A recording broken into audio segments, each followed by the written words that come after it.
Hello, my name is Fiona, and I am a certified teacher and a Praxis coach with Study.com. Are you planning to take the Elementary Education Reading and Language Arts subtest? This is Praxis test code 5002. Praxis 5002 is a subtest for the Praxis 5001 Elementary Education Multiple Subjects. This problem set includes questions from the subtopic of speaking and listening. Let's review the types of questions you can expect to encounter on the exam. Question number 1. Which technique would best support a young child with mild autism while communicating? Providing one-on-one interventions monthly as per their IEP. Kneeling at the child's level and making eye contact while speaking softly. Telling the child that he must play a communication game with a partner. Or getting trained on how to use Handle with Care or Orton Gillingham in the classroom. Monthly interventions follow a formal plan and might not provide the necessary immediate support, so we can eliminate that. Forcing a communication game can be overwhelming and counterproductive, so let's also cross that out. Getting trained on how to use Handle with Care or Orton Gillingham in the classroom focuses on educator training rather than direct communication support, so that is also incorrect.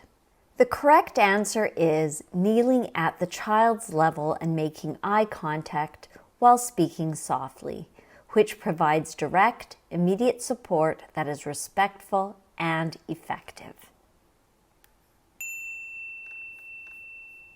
Question number 2.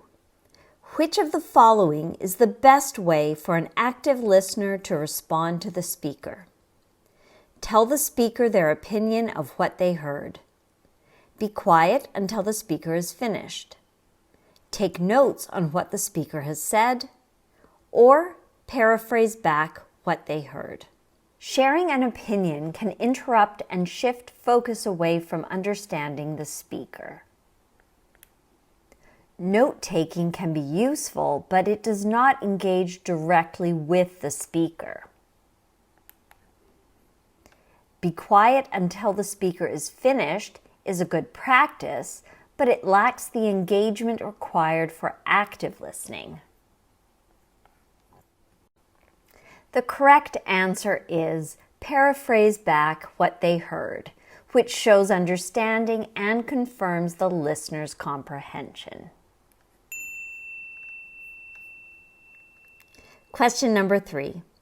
Which of the following nonverbal characteristics can one demonstrate to show that they are being an active listener? Tell the person next to them what the speaker is saying. Make eye contact with the speaker and nod. Write a report about the topic being spoken about. Or take note of what others in the audience are doing. Telling another person what the speaker is saying distracts from listening. And writing a report is a post-event task, so we can cross both of those off. Take note of what others in the audience are doing is also not effective for active listening as it focuses attention away from the speaker. The correct answer is make eye contact with the speaker and nod, which shows engagement and understanding. Question number 4. Which of the following best states why paying attention to nonverbal cues is an important part of active listening? They give the listener a place to look during conversation. They help the listener know what they should say next. They provide the speaker something to do with their hands, or they can give the listener an indication of what the speaker is feeling. Giving the listener a place to look is a minor aspect. and knowing what to say next is more related to verbal cues. So let's cross those both out. They provide the speaker with something to do with their hands, focuses on the speaker rather than the listener. So that too is incorrect. The correct answer is they can give the listener an indication of what the speaker is feeling, as nonverbal cues convey emotions and attitudes. I trust I was able to clarify the types of questions you will find about the content area of speaking and listening for the Praxis 5002 subtest. Please remember to like and subscribe to this channel so that with Study.com's help, you will feel well equipped and well prepared for exam day. All the best with your test preparation. Bye for now.